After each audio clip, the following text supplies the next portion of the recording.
मेरा नाम जसराज श्रीमान है।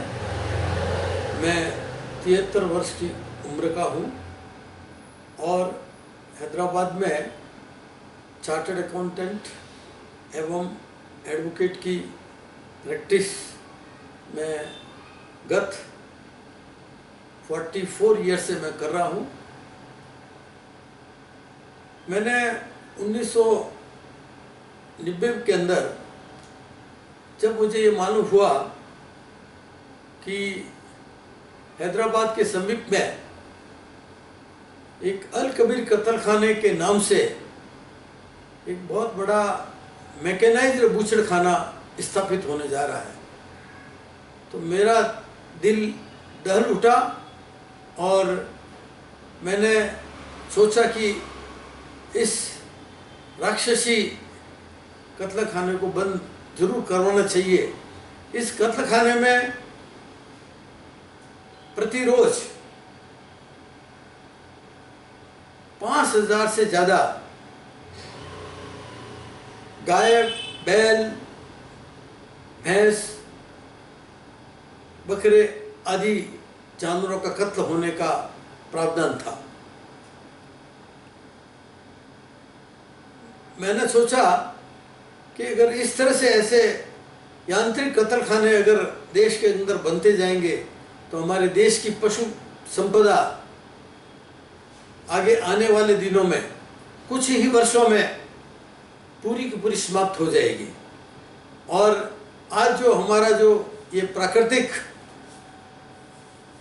धन संपदा है उसको हम नष्ट होने से नहीं रोक सकेंगे। मैंने इस कत्ल खाने के विरोध में बहुत बड़ा आंदोलन करने का ठान ली और मेरे साथ में सैकड़ों लोग उसमें जुड़े। यह अल कबीर विरोधी आंदोलन एक राष्ट्रीय आंदोलन बन गया, जिसके फलस्वरूप हैदराबाद में आज लगभग 35 गौशालाएं का निर्माण हो चुका है और 35 गौशालाएं कार्यरत है और इन 35 गौशालाओं में लगभग 40,000 के आसपास गोवंश का निभाव, उनका मेंटेनेंस हो रहा है। ये हमारे लिए बहुत बड़ी सौभाग्य की बात थी कि इतने बड़े आंदोलन के फलस्वरूप हमारा यह बहुत बड़ा लक्ष्य हमने प्राप्त किया। और इतना ही नहीं, दिल्ली में और देश के अन्य भागों में भी जो गौशालाएं स्थापित लगातार इसके बाद में गौशाला स्थापित होने का एक सिलसिला शुरू हो गया।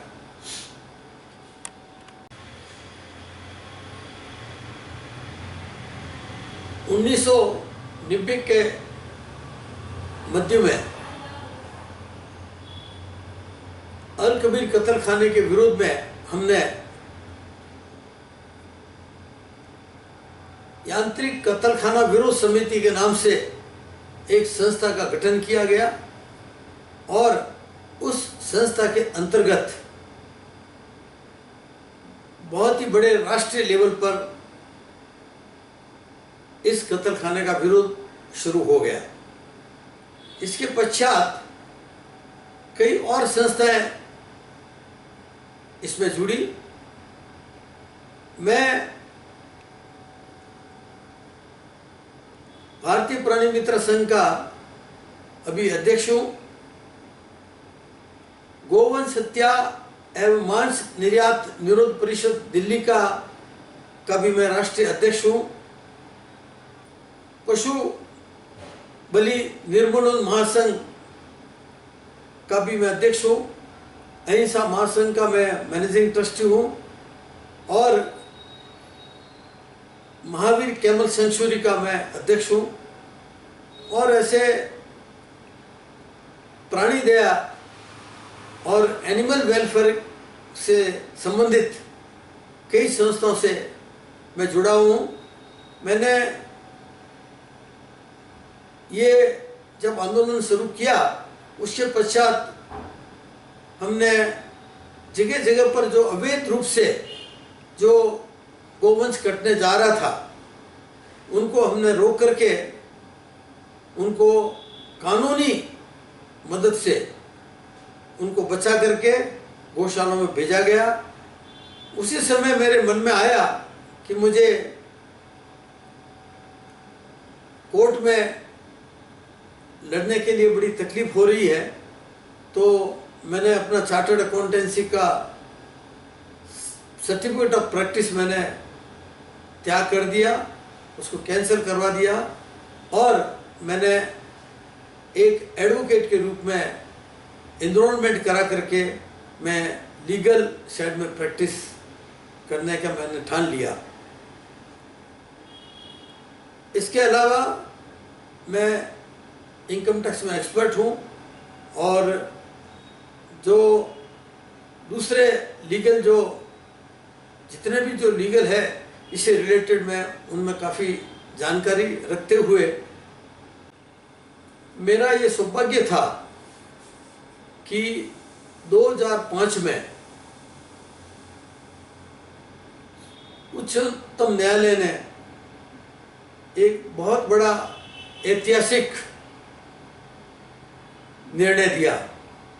इस ऐतिहासिक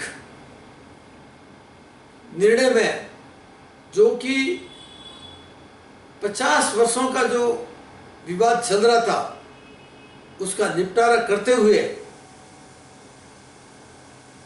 उन्होंने कहा कि कोई भी प्रांत की सरकार हो उसको गोवंश हत्या पर पूर्ण प्रतिबंध लगाने का उसको पूर्ण अधिकार है।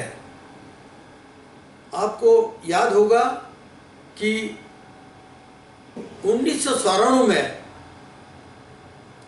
जब सर्वज्ञ गीताबेन रामबिया का बुचर्स ने सरेआम अहमदाबाद की सड़कों पर बाजार में कत्ल कर दिया, उस समय अहमदाबाद में कई जैन मुनियों, कई वैष्णव मुनियों और कई साधु संतों ने वहाँ पर बहुत बड़ा आंदोलन शुरू किया कि गुजरात के अंदर संपूर्ण गो हत्या बंदी कानून आना चाहिए। इस आंदोलन का परिणाम ये हुआ कि उस समय की सरकार ने गुजरात के अंदर पूर्ण गो हत्या बंदी कानून को पास कर दिया। इस कानून को अहमदाबाद की बुशर्स एसोसिएशन की एक संस्था मिर्जापुर मोती कुरैशी ने हाई कोर्ट के अंदर चैलेंज किया। उसके विरोध में रिट पिटीशन फाइल करके इस कानून को रद्द करने के लिए उन्होंने आवेदन किया। दुर्भाग्य से गुजरात उच्च न्यायालय ने उस कानून को रद्द कर दिया और परिणाम यह हुआ कि गुजरात में फिर से गो हत्या बंदी कानून जो लागू हुआ था वो ठंडे बस्ते में पड़ गया। तत्पश्चात हमने, हमारे कई मित्रों ने, श्री A.K. ब्रह्मचारी जी आदि ने और गुजरात सरकार ने सुप्रीम कोर्ट का दरवाजा खटखटाया। माननीय उच्चतम न्यायालय ने उस स्पेशल लीव पिटीशन को स्वीकार कर दी कि हम जो 50 वर्षों से जो बिहार के कुरैशी नाम के जजमेंट के जो चल रहा था उसको रिकंसिडर करने का उन्होंने मन बना लिया। इसमें हमारी बहुत बड़ी हमें सफलता मिली और माननीय उच्चतम न्यायालय ने कहा कि हम उस पर पुनः विचार करेंगे और गुजरात हाई कोर्ट का जो निर्णय आया हुआ उस निर्णय का भी हम पुनः विचार करेंगे। उच्चतम न्यायालय में मुझे अहम भूमिका निभाने का शुभ अवसर प्राप्त हुआ। मैंने लगभग वहाँ महीनों दिल्ली में बैठकर उच्चतम न्यायालय के वरिष्ठ वकीलों को जैसे कि डॉक्टर एल.एम. सिंघवी, सोली सोराब जी आदि कई वकीलों से मुझे ब्रीफिंग करके इस केस के बारे में और गुजरात सरकार की पूर्ण सहायता लेकर के लगभग 2000 प्रश्नों का हमने सामग्री सुप्रीम कोर्ट में पेश की और तत्पश्चात सुप्रीम कोर्ट ने 2-3 बार उसमें सुनवाई की और सुनवाई करते हुए जस्टिस कुमार मोल लोढ़ा की रिपोर्ट को भी उन्होंने देखा। गुजरात सरकार के द्वारा जो साइंटिफिक डाटा वहाँ प्रस्तुत किया गया उसको भी उन्होंने कंसिडर किया और जो हमारी जो कानूनी जो हमारा सबमिशंस था उसको भी उन्होंने सब बातों को कंसिडर करते हुए माननीय उच्चतम न्यायालय ने 2005 में गुजरात सरकार अहिंसा आर्मी ट्रस्ट बनाम मिर्जापुर मोती कुरैशी केस के अंदर यह निर्णय दिया कि जो गुजरात सरकार ने पूर्ण गो हत्याबंदी पर जो प्रतिबंध लगाया है उसको हम वैध घोषित करते हैं और उन्होंने उस कानून को वैधता को जो चैलेंज किया गया था उसको डिसमिस किया गया उस और ये जो कानून बना उसकी कॉन्स्टिट्यूशनल वैलिडिटी को उन्होंने अपहेल्ड किया। ये हमारे लिए 50 वर्षों के बाद में एक बहुत बड़ी ऐतिहासिक जीत थी क्योंकि गत 50 वर्षों से माननीय उच्चतम न्यायालय ने जो पहले 1958 का जो फैसला था उसको ध्यान में रखते हुए कई सरकारों ने गोवंश हत्याबंदी पर कानून लगाया मगर वो सब कानून सुप्रीम कोर्ट में जाकर के वापस रद्द कर दिए गए।